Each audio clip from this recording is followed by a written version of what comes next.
Welcome to Section 3 of Chapter 7 as we look at polls and political opinions. Now, this unit is a new one. It's American Political Ideologies and Beliefs. And in this chapter, Chapter 7, we are looking at public opinion, ideologies, which we did in the last section. If you didn't watch it, go back and check it out. We're going to look at participation and voting. And we're going to look at polls and political opinions in this chapter. Really important aspect. We launch Polls Week, which I think you'll find interesting, and it will tell you a lot about yourself in terms of ideologies and beliefs in this unit. You'll love it.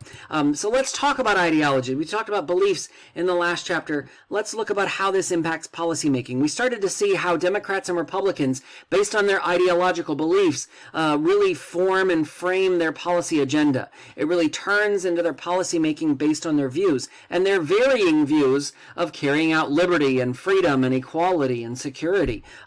So what we see here is we start to see coalitions forming based on their beliefs. And these ultimately turn into the political parties that we have today. But even broader than that, we see those that may vary based on that. We have, if you have a moderate member of your party, and we see this with some moderate Democrats and moderate Republicans, you can have people in there that are middle of the road. And when I worked up on Capitol Hill, that was quite common. It is more of a rare breed today. They're an endangered species. But the idea is just because you're a D or an R doesn't necessarily mean that you buy into the entire ideology, hook, line, and sinker. So the idea there is that just because you fall in line with that, your ideological beliefs may vary. They may be different. So you may be liberal on some issues and conservative on others. And this aligns with what we see in society today. This idea of people not necessarily buying into the whole conservative approach or buying into the whole liberal approach, but really it depends on the issues.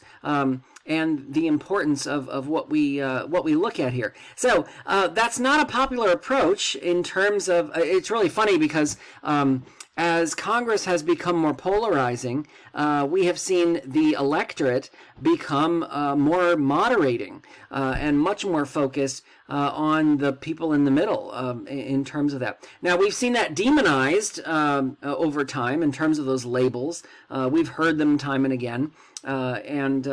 The idea there is that while they may be demonizing them, more and more people, as we can see in the political scientist Anthony Downs' theory of rational choice, more people are moving to the center. More people are deciding, hey, I don't want to be a part of any party. I want to be an independent.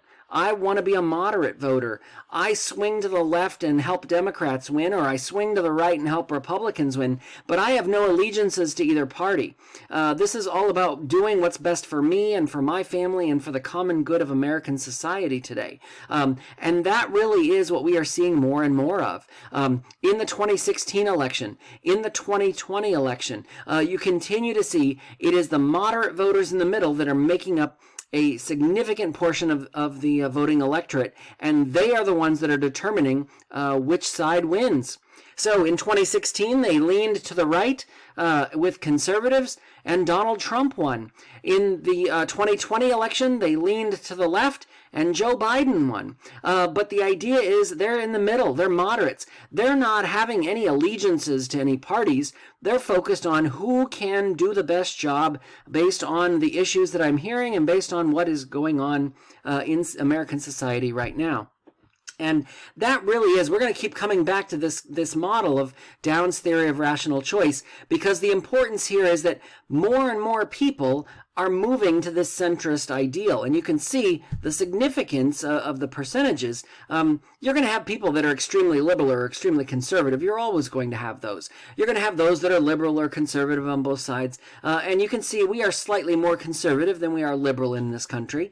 But where are most people moving today? It is in the middle. It is that moderate to independent voter that is really taking shape that we see time and time again. And that tells us that when it comes to elections, when it comes to polls, when it comes to public opinion, we need to be aiming for those voters. We need to be talking to those voters. Just appealing to our base is not going to cut it. It's not going to win over those suburban housewives or those suburban factory workers or those suburban voters that are really focused on the issues that are helping them. They don't care about what's going on in Washington. They care about what's going on Main Street, on their street right now, and what's happening to their kids and their schools. That's what people care about, and that's how they're going to vote, is on those issues, that agenda. So we see major events that have happened in which we have had a change in political attitudes. Think about this in terms of what we value and how we carry it out, and how that changes so quickly. I mean, think about the 1920s. It was the Roaring 20s, and everybody was focused on deregulation and focused on society and the Roaring 20s, and then came 1929, and the whole thing came crashing down. And we had the Great Depression, and we had an electoral earthquake in that people in 1932 decided that we don't want Republicans in charge anymore. Now we want Democrats. And so that changed the entire agenda. Then fast forward to World War II, we see the military-industrial complex, the idea of ramping up production, using American manufacturing as a production facility for America, for USA, and moving forward with that into the Cold War and into the Civil Rights era and the counterculture and the Vietnam War. And then we have 9/11 and the War on Terror and the recession. And then fast forward to the pandemic and what we're dealing with today. Major events that signal major changes in a lot of cases to who's in charge and what agenda they're setting in terms of helping out the people on the ground, helping the people that are on Main Street, not on Pennsylvania Avenue. And we can see this through polling that is done. And we'll take a look at a lot of these here in this polls week as we look at how adult opinions are formed and tend to be pretty stable in terms of how they feel about particular people and particular attitudes towards an agenda. But major events can change that and change it significantly. We saw that with 9/11. We saw that with the global pandemic. And we saw this time and again when major news events change our society, change our living environment, and change the performance of Congress in carrying out the policy agenda. This has significant sweeping changes in terms of what's going on. Why? Because politics is complicated, but there are events that wake people up. And lead people to become more of what we call an attentive public, where people are very high information citizens. They're paying attention to what's going on in the news. They're paying attention to social media, talking with family members and with colleagues about what's going on in the media. A very attentive public in that regard. And then we have the know-nothings, people who don't care, they don't vote, they're very apathetic, they don't know what's going on, and they don't really care about what's going on. Oh, it's just another politician out for my money, and very different points of view. But again, those big time events that happen in our lives tend to shake up these know-nothings, and people start to take notice. Not all of them, but many of them, in terms of making that happen. Sometimes they become activists, much more active than when they were before. Maybe they're an attentive public as a result of this particular event or action.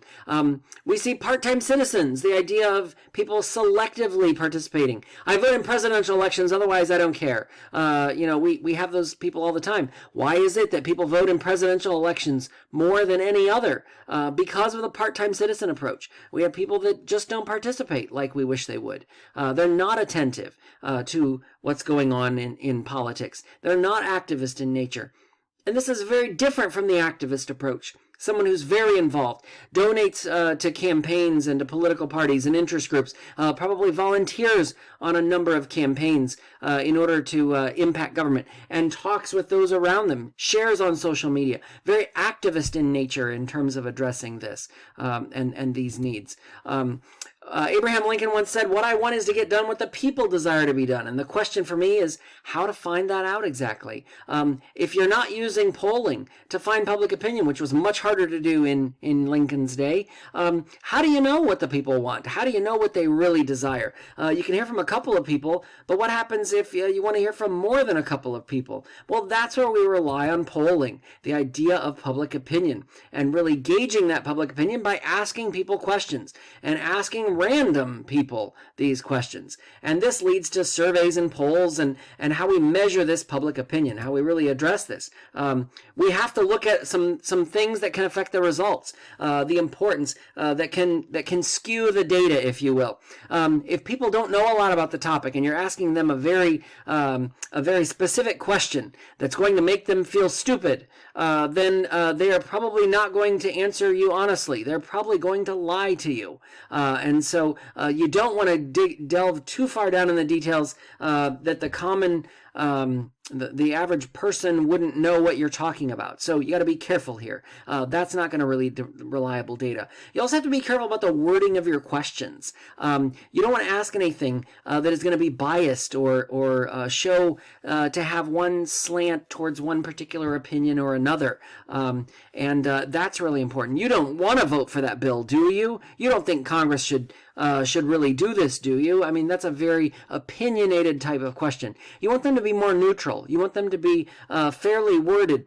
and in a way that really can focus on the agenda, focuses on the issue, and in doing it in a neutral way. But also, you want questions that are going to focus on benefits. You got to be careful here because you want to focus on what you're trying to get out of the question. Data is a really peculiar thing because I had a professor in college one time, a political science professor, and he said, polling is what you make it, and you can give me the data and I can turn it into an amazing piece of art that we can use in the public eye, and then I can turn that data around and turn it into an absolute gut-wrenching nightmare of a campaign ad against your candidate if I need to.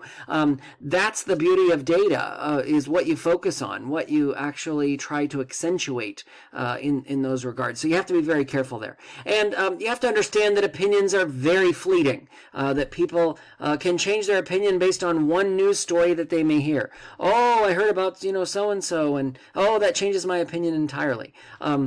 People are very fickle when it comes to that sort of thing. And as a result of that, it can affect your data. So you want to be very careful in terms of how you word your surveys.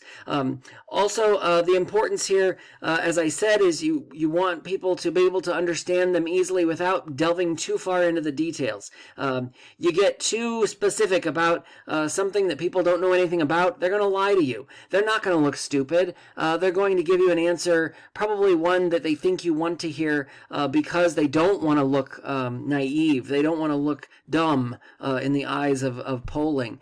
So they really, or they will be reluctant to participate in the future. So you got to be very careful about that. Now let's talk some aspects of importance when it comes to a poll. What are we looking for? Well, we want a sample size that is representative of the population. And if it is random, if it is truly random, and by random I mean every member of society has an equal chance of being selected in this survey, and we can poll 1,000 people through random digit dialing. We can poll 1,000 people. We can get a pretty accurate read.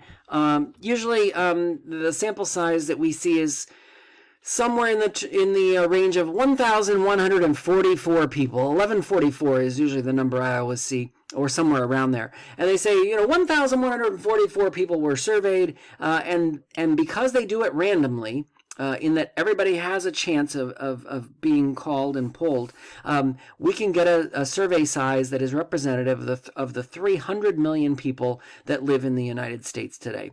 Okay. Now, having said that, the idea here in 1936 was that was not quite so easy. If you remember, the only people who had telephones and cars back then were the elite, and they were voting for Alf Landon, the Republican. Not for FDR. And so the polls that came out in 1936 showed FDR losing. to Alf Landon. But they only were polling people who had telephones. And imagine in 1936, many people did not have telephones. They were, they were still reeling from the Depression era coming out of that. But many of them didn't have phones, didn't see the need for a phone. What do we need a phone for? So there's a lot of that at work as well. And everybody remembers the famous Dewey defeats Truman headline that Harry Truman holds up the newspaper, in that they even were, through their polling, were projecting that Dewey would win, and Truman pulled off that victory.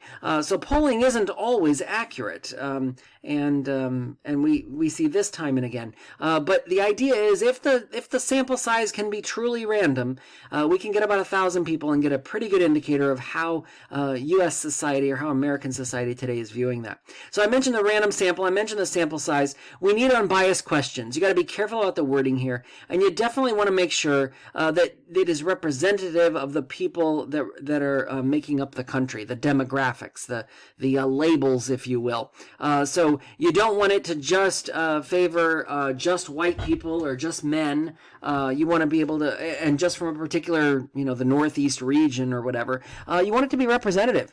So you want it to be random, but you want it to be polling different demographics from different parts of the country, different genders, different ages, different ethnicities and races, and that's going to give you a much more representative sample of the poll, of the survey that you're conducting. The population, again, you want everyone to have an equal shot. You want it to truly be random, and that everybody has an equal shot of being selected.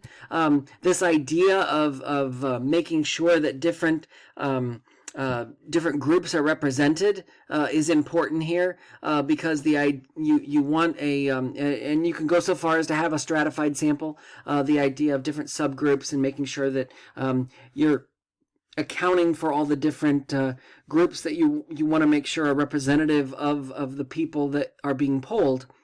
This is one way to do it. Now, we also have to account for what's called a sampling error, or a margin of error. And this is that sometimes, as we mentioned, if the question is bad, if you're leading the one being polled, or with leading questions, you didn't really want that, did you? You got to be careful here, because it can lead to sampling errors and different errors that we see here, in terms of the idea of too small of a sampling would lead to a sampling error.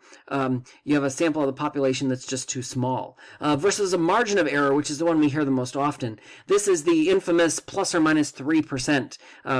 A truly good representative poll in terms of sampling data is one that has a margin of error of plus or minus 3%. The idea there that the numbers could change plus 3% or minus 3%, and it really would be representative of the poll that we see there. Sample size, as we mentioned, about 1,000 people gives us a pretty good standard in terms of what we see there.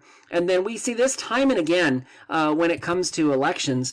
We see people answering exit polls, entrance and exit polls, as they either arrive at a polling place or as they leave on election day. This is giving pollsters and the media really great data to pull from, because they can get insight pretty quickly as to how many people, what the percentage of people is that are voting. Is it an overwhelming victory for the candidate, or are they going to be going down in defeat? Is it going to be a nail biter in that it's going to come down to a recount? These are things that we can get out of exit polling data. And the networks base their calls on these exit polls, on the polls that these surveyors are getting on election day as these people leave the polls. That's really important, because without it, they wouldn't be able to make any projections. They wouldn't be able to predict how people are polling and what they're doing. And so we've seen this time and again. This is the Carter-Reagan race in 1980. Look at the polling. Look how high Carter was in January of 1980. And look at how the mighty have fallen. Now, there were a lot of things going on at that time. I mean, think of long gas lines, inflation, the Iran hostages crisis that we saw there. And from the embassy in Tehran, all of these things definitely had an impact. and you can see led to a pretty low approval of the race. And as people started to get to know Ronald Reagan, their viewpoint tended to improve. Meanwhile, Carter is tending to fall. People are also voting their pocketbook. They're voting their wallet. And if you don't have a job, or you got laid off, or you lost your job, and all of a sudden prices are rising because inflation was just through the roof, and then you have long gas lines, and there's shortages, and not enough gas to go around. All these are contributing to what have you done for me lately? And looking at Carter going, you're not helping here. You're not really helping us at all. And this leads to a fall in the polls that he never regained, and ultimately would lose that election.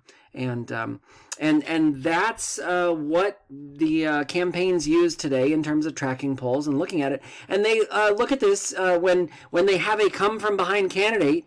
They always point to Ronald Reagan in 1980. Look where he was. He wasn't even above 50% in terms of the approval or likability rating. And oh, what a difference that makes when it comes to getting out there and meeting people. That really is important, and polls are tracking all of this data as we move along. They are not static. They don't stay the same. They are constantly changing, as you can see in this public opinion poll in terms of how that takes shape. It really is a telling story with that data. Here we see the national polling average.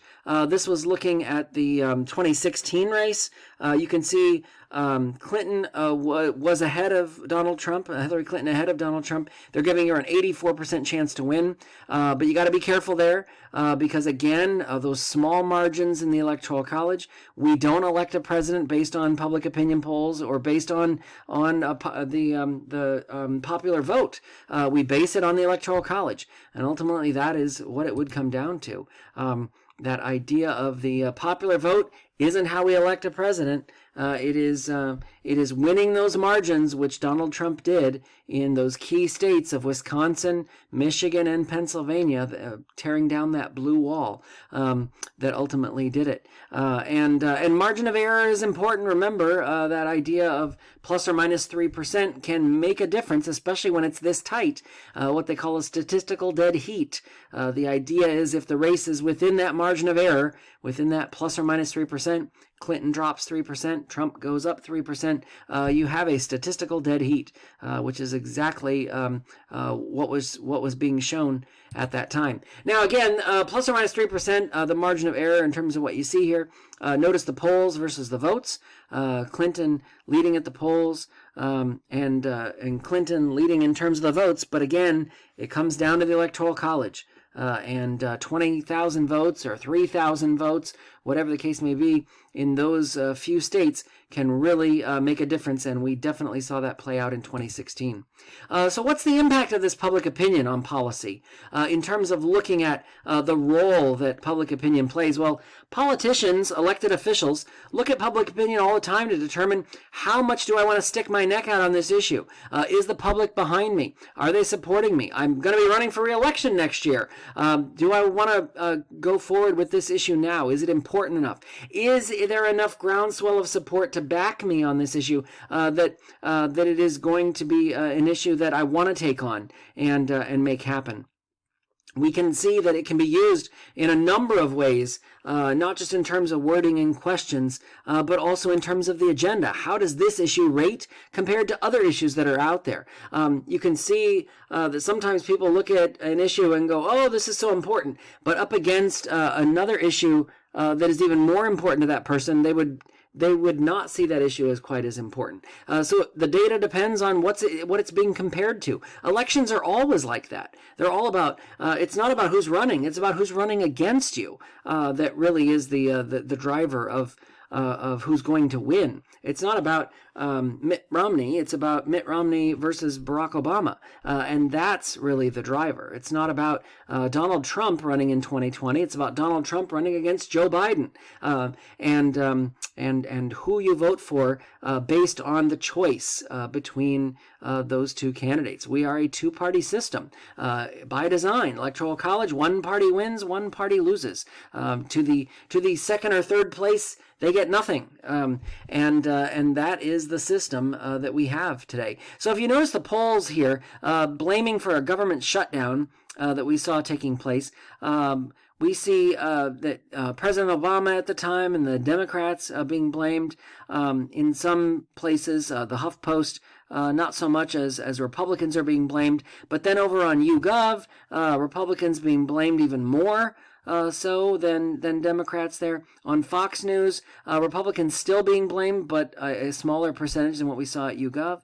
And the same thing for CBS News in terms of what we see here. So all of that weighs on elected officials. How much do we want to go against public opinion on these types of issues? Where do we focus our efforts? How much do we want to spend in our political capital on these issues versus other issues that we care more about? That really is critical here. And the way you ask the question, as I mentioned, matters so much. This is from the textbook, but the idea here is you can look at these polling questions and make a determination based on just how the polling question is asked really does make a difference in terms of how people answer those questions. And it is critical that when a service like Gallup or Pew or ABC or Washington Post or whoever it is, NBC, when they look at their polling data, when they look at their survey questions, they're trying to make them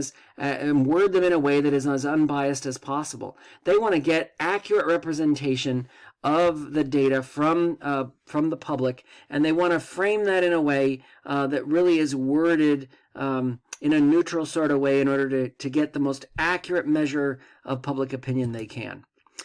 So open-ended questions definitely help with this. It gives the respondent a chance to really go in many different directions in terms of what they want here. But I want to introduce a couple of terms here in terms of this idea of public opinion. And this is intensity, latency, and salience.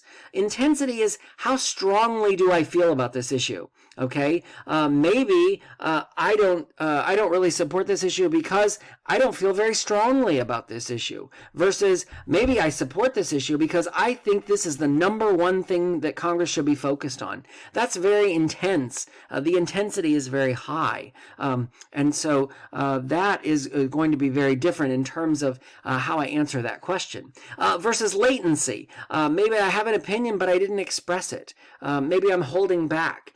Because for one reason or another, maybe I don't feel it's as important to me, or I don't feel like your questions are worded in a way that are very fair.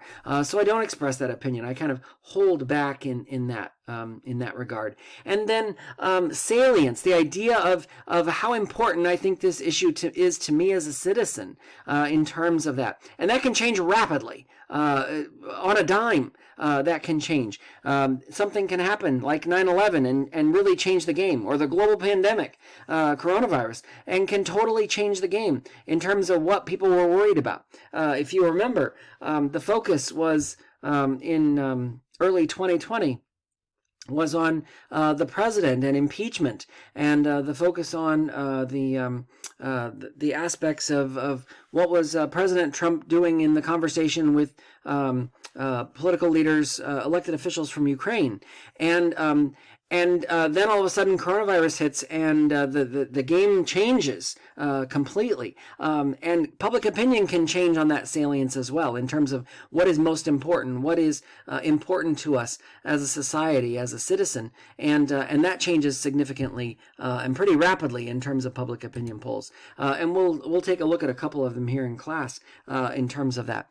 So what is the impact here? What should it be? Well, as I said, public opinion is really focused on polling data. Politicians and elected officials are using polling data to determine what the policy agenda is, what the priorities in that agenda are, how far they want to stick their neck out to advocate for those issues, and where they're going to focus that even in their campaign messages on public opinion. And if you hear an elected official that says something about how they don't use public opinion polls in their campaigns, they're liars, because almost almost in every one of them, from local races where they can get public opinion poll data, those are a little harder to get, all the way up to the presidency, we see public opinion really playing a role, a huge role, in terms of how much an elected official or someone running for office really accentuates those issues that are more intense versus dialing those back in areas where, hey, you know what, people aren't really talking about that. That's not really an issue. I don't think we should really come forward and really take a big stand on that. We don't need to die on that hill because nobody cares about that issue right now. That really is a driver, and public opinion helps to drive that agenda. Very much so. If we look at this Washington Post ABC News poll, notice this is about the government shutdown in October 2013. The idea of the shutdown. Do you approve or disapprove in terms of how negotiations are being handled over the budget? Notice most people were disapproving of President Obama's approach. Again, fairly close, but disapproving of President Obama's approach, disapproving even more of members of Congress. And we know this is because, remember, Congress is it comes in third place of the three branches in terms of public approval. Nobody likes them, and they may like their member of Congress, but they don't like anybody else. It's easy to hate a big group of people that you don't know. But hey, I love that member of Congress of mine.